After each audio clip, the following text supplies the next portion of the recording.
ராமேஸ்வரம் அருகே மண்டபம் பகுதியில் டீசல் வழங்கல் திடீர் நிறுத்தத்தை கண்டித்து மீனவர்கள் தர்ணா போராட்டத்தில் ஈடுபட்டுள்ளனர். ராமநாதபுரம் மாவட்டம் மண்டபம் வடக்கு கடல் பகுதியில் மீன்பிடியில் ஈடுபடும் 300க்கும் மேற்பட்ட விசைப்படகு மீனவர்கள் திடீரென டீசல் வழங்கல் நிறுத்தப்பட்டதற்கு எதிர்ப்பு தெரிவித்துள்ளனர்.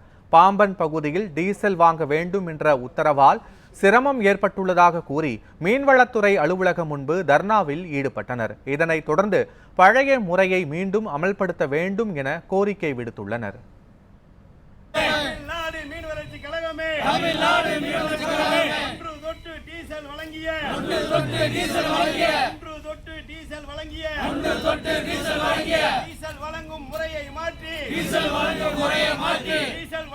முறையை மாற்றி